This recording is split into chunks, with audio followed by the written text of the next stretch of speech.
Já parou para pensar que tudo, absolutamente tudo ao nosso redor é feito de algum tipo de material?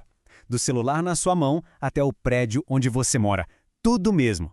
Esses materiais são, literalmente, os blocos de construção do nosso mundo. E entender por que cada um é do jeito que é, bom, isso é a chave para a gente decifrar o futuro da tecnologia.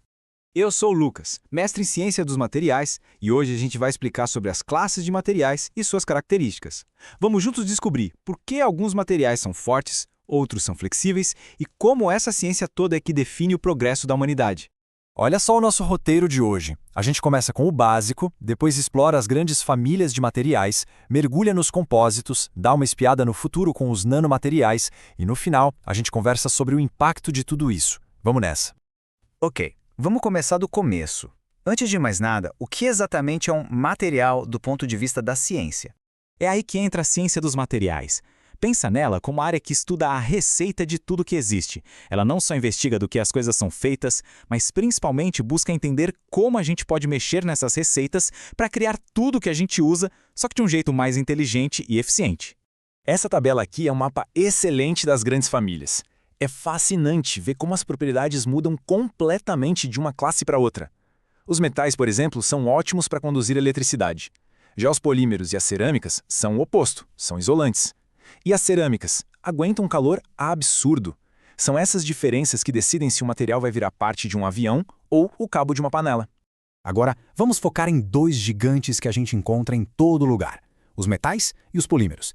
Eles são, sem dúvida, a base da nossa indústria e do nosso dia a dia. A grande diferença entre eles está lá no fundo, na estrutura interna. Pensa nos metais como se eles tivessem uma nuvem de elétrons soltos dançando por ali. É por isso que eles conduzem calor e eletricidade tão bem. Já os polímeros são o contrário. Eles são formados por correntes gigantes de moléculas, todas bem amarradinhas. O resultado são ótimos isolantes, além de serem leves e flexíveis.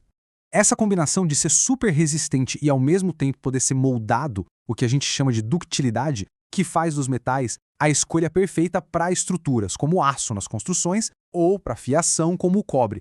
Eles são, de verdade, os músculos do nosso mundo. E nem todo polímero é igual, viu? A gente tem os termoplásticos, tipo a garrafa PET, que dá para derreter e moldar de novo, ou seja, são recicláveis. Depois vem os termofixos. Uma vez que eles endurecem, já era, ficam rígidos para sempre. E por último, os elastômeros, como a borracha, que tem aquela capacidade incrível de esticar e voltar para a forma original. Agora, a gente vai para uma classe de materiais que é uma verdadeira viagem no tempo. As cerâmicas evoluíram dos antigos potes de argila para peças essenciais em naves espaciais. É impressionante. Então, de um lado, a gente tem a cerâmica tradicional, aquela da louça de casa. Do outro, a cerâmica avançada. E aí o jogo é outro. A gente está falando de um material super puro, projetado para aguentar condições extremas em um foguete ou para ser usado em implantes dentários, por exemplo. O processo básico até parece simples, né? Preparar a matéria-prima, moldar e queimar em alta temperatura. Mas é aí que a mágica acontece.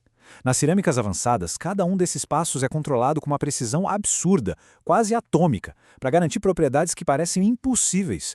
E se liguem a algumas dessas estrelas do mundo das cerâmicas avançadas. A alumina, por exemplo, é tão dura que é usada para cortar metal. A zircônia é tão resistente a quebras que a gente usa tanto em facas de alta performance quanto em implantes dentários. E o carboneto de silício? Esse cara aguenta um calor tão extremo que é essencial em freios de carros esportivos. E se a gente pudesse pegar o melhor de cada material e juntar tudo num só? Pois é, essa é exatamente a ideia por trás dos compósitos. É aquela história, a união faz a força, literalmente. A receita é mais ou menos assim. Você pega um material de recheio, que a gente chama de reforço, como a fibra de carbono, e mergulha ele num material que funciona como uma cola, a matriz. O resultado? Um material com propriedades feitas sob medida. A gente costuma classificar eles pelo tipo de cola, ou seja, a matriz. Se a matriz é um polímero, temos um PMC, muito comum em aviões e carros de corrida. Se for de metal, um MMC, para aplicações de alta temperatura. E se for de cerâmica, um CMC, para condições mais extremas ainda.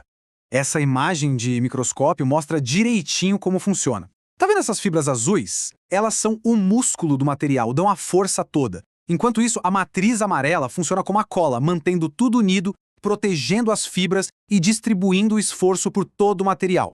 Bom, agora a gente vai para o futuro. Um futuro que, na verdade, já começou. Vamos falar de nanomateriais. E aqui a coisa muda de patamar. É uma verdadeira revolução na forma como a gente pensa sobre a matéria. É aqui que a ciência dos materiais parece quase mágica. Quando a gente consegue manipular um material numa escala minúscula, a escala dos átomos, as regras do jogo mudam completamente. As propriedades ficam extraordinárias.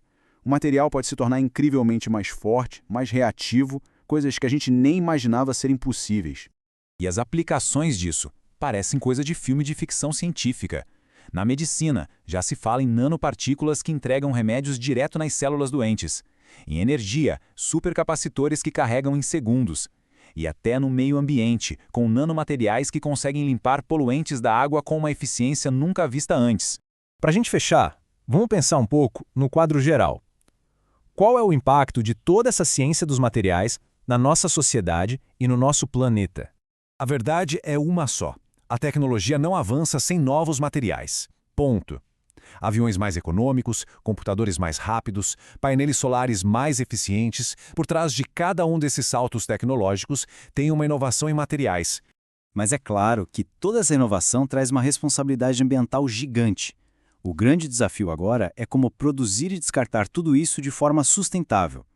A boa notícia é que a própria ciência dos materiais já está buscando as soluções, desenvolvendo desde plásticos biodegradáveis até compósitos que podem ser totalmente reciclados.